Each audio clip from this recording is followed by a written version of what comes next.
Right, so here she is then, the Royal Enfield Interceptor 650, 2022 model, Euro 5, in Chrome Mark II, Chrome and Red colour scheme.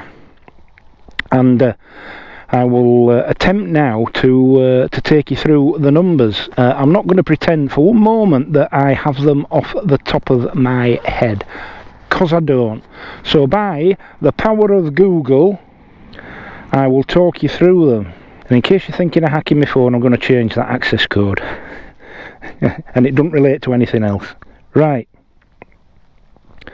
So let's talk about the engine first off then. So the engine is a 4-stroke parallel twin single overhead cam. And it's 646 cc's, and brake horsepower comes in at 47 and torque at 52 Newton meters. And that torque kicks in at 38 pounds-feet of torque. It's got a slip and assist clutch, 6-speed constant mesh gearbox, chain drive, and it's got a centre stand for chain maintenance. If we come to the front, suspension, here we go. So you've got a 41 millimeter telescopic fork with 110 millimeters of travel, and the suspension at the rear, as you can see there, are dual shock absorbers with 89 millimeters of travel. So if we take a look at the front brakes, it's a single disc, but it works fine. And on there we've got a bi-bray twin cylinder caliper, and that's working on a 320 millimeter disc. And at the rear,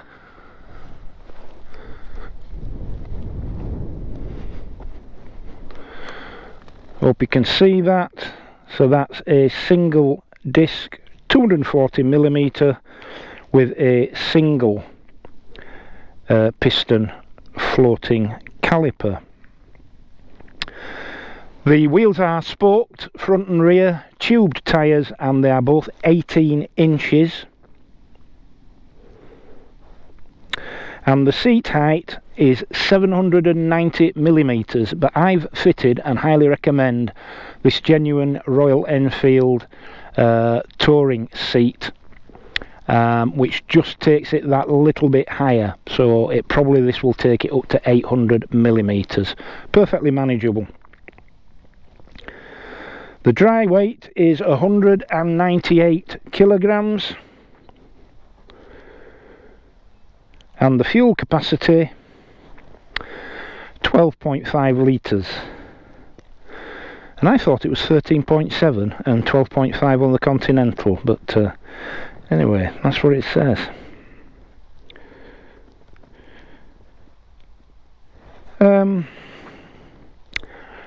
What else to say about this bike? Well, you know, it speaks for itself, doesn't it? What a thing of beauty, what a work of art on wheels. And whether or not you choose to customise your bike, if you get one of these, it's a matter for individual taste, but they are an eminently suitable platform for customisation.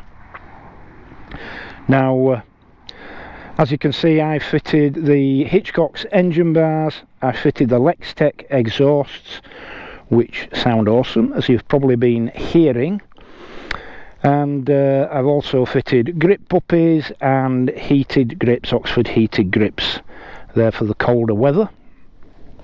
And I did also fit the Enfield Precision oil cooler guard there. and the chrome parcel rack from Hitchcock's there. Links in the description below.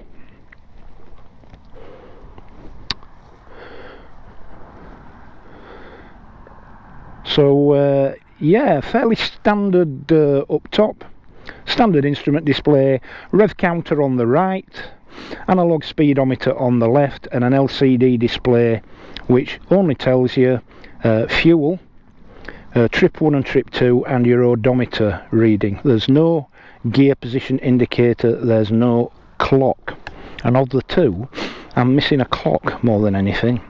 I've also fitted these Tech Bike Parts CNC brake and clutch levers because the OEM parts have too much span for me and don't really particularly blend in well with the bike from my perspective.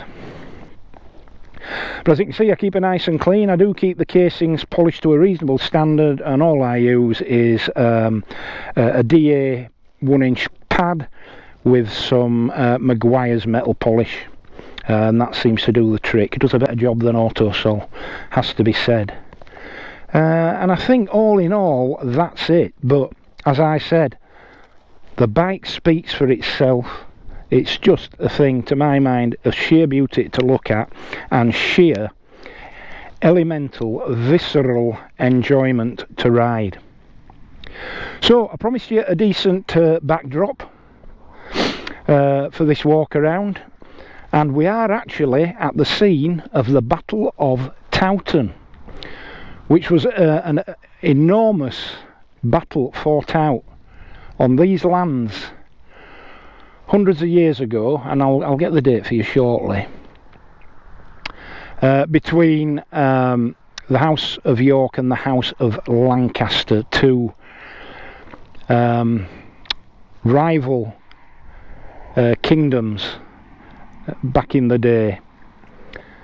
And it's at the root really of the fabled Lancashire-Yorkshire rivalry over the years. The White Rose of Yorkshire and the Red Rose of Lancashire.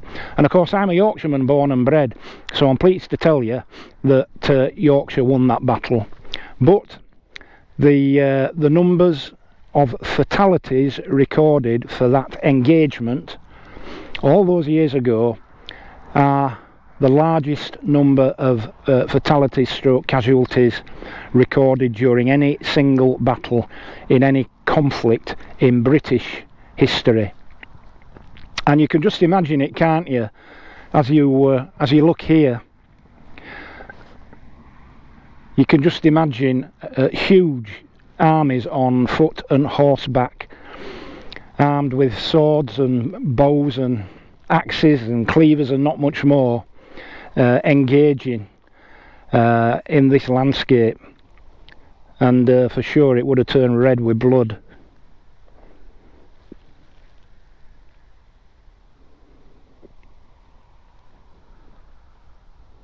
Hard to take in, but right here.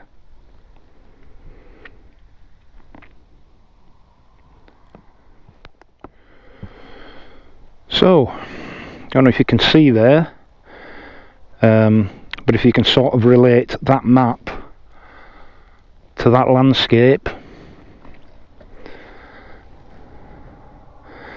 you can see I'm stood there, and so this path will be where the bike is up there, the Bloody Meadow.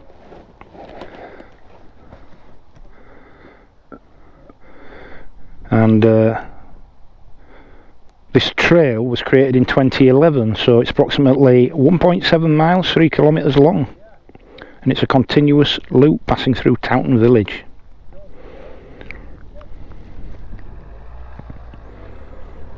It's set on privately owned farmland, but the landowner has voluntarily permitted access so that the battlefield trail can exist. So I hope you don't mind me parking my bike up there. Sure he won't.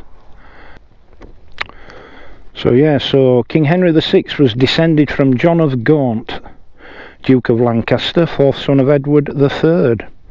came to the throne in 1421 and suffered a mental collapse after England's final defeat in the 100 Years' War. And when he recovered in 1455, an alliance of nobles headed by his cousin Richard, Duke of York, had risen against him.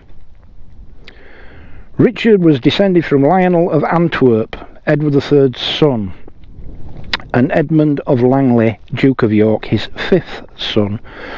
And this gave York a strong claim to the crown, and in 1460 he forcefully pressed it, only to be killed at the Battle of Wakefield on 30th December.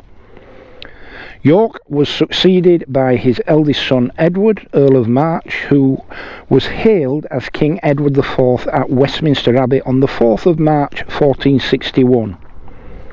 So now England had two kings.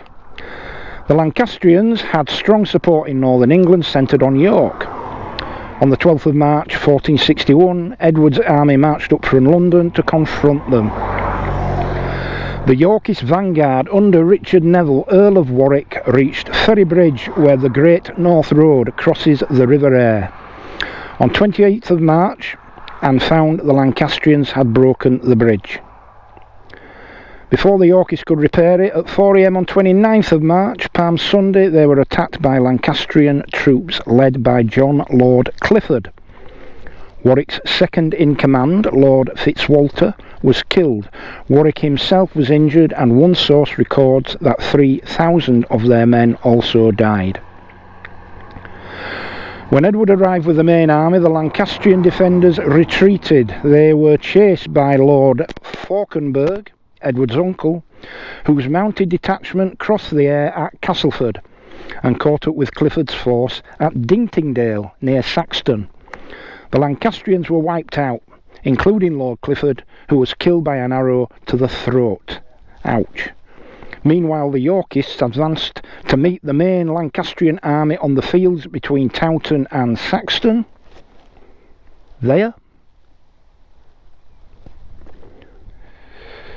By late morning, both armies were deployed in the falling snow and poor visibility. The Yorkists still missing Norfolk's contingent. And I'm led to believe that the weather on that day played a significant part in giving a tactical advantage to the Yorkshire armies.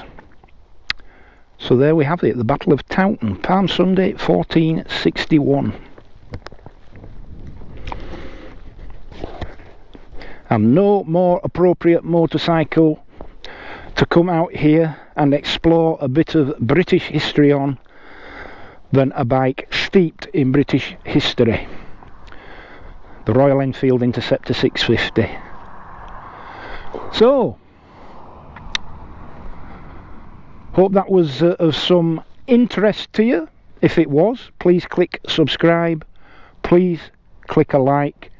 Thank you so much to all those people who have already subscribed. I really appreciate it. It makes a massive difference to my endeavours on this channel. And keep watching and tune in soon for more things modern classic motorcycles. So, from the Battle of Towton battlefields 1461 in 2022, ride safe, be kind, and I'll see you next time.